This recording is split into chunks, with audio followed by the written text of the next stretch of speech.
Like if you found the video valuable. The rain had been relentless all day. By nightfall, the crooked neon sign outside the Crescent Hollow Inn sputtered and died with a final flicker, leaving the parking lot in murky darkness. Inside, Derek, the night manager, sat behind the counter sipping lukewarm coffee. The inn was nearly empty, just how he liked it. At 11:47 p.m., the lights flickered. Then the power went out.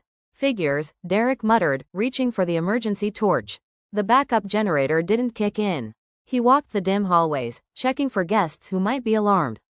He knew only 2 rooms were occupied, room 207 and 210. But as he passed the corridor junction, his flashlight beam caught something that shouldn't have been there.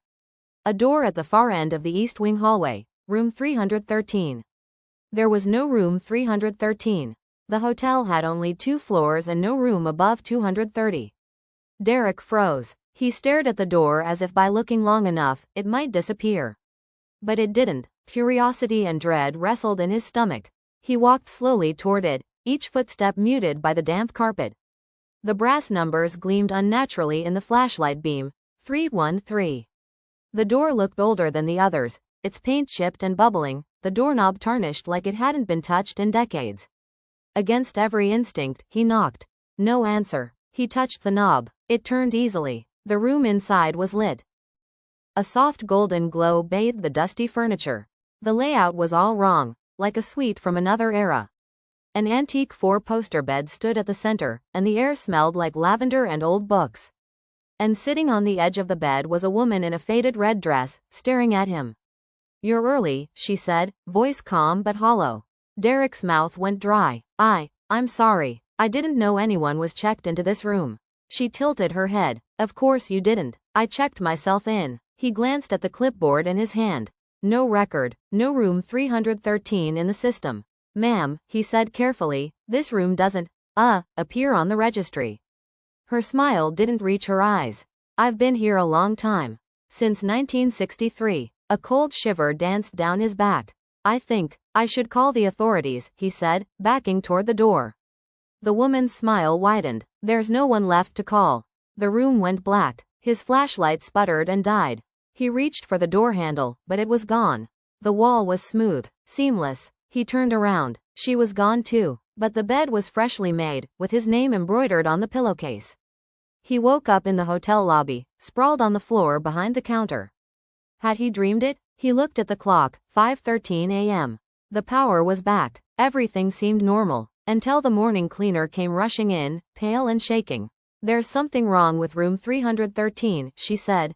Derek stood slowly. "There is no room 313. Her hands trembled. "There is now." They walked together down the east wing.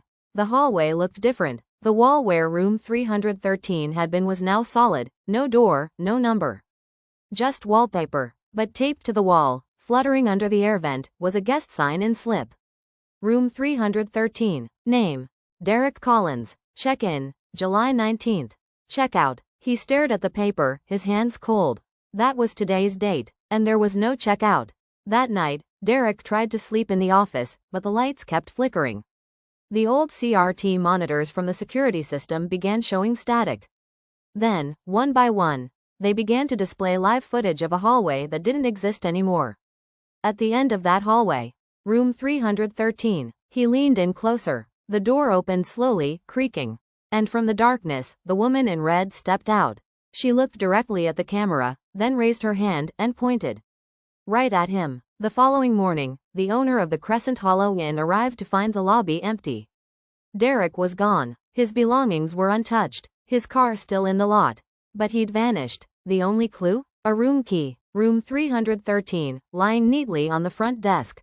To this day, no one knows where Derek went. Crescent Hollow Inn shut down 3 months later after several guests complained about seeing a woman in red wandering the halls. They swore they never saw her enter or leave a room. Only that she stood, night after night, at the end of the hallway, waiting. And sometimes, she points. Maybe she's pointing at you.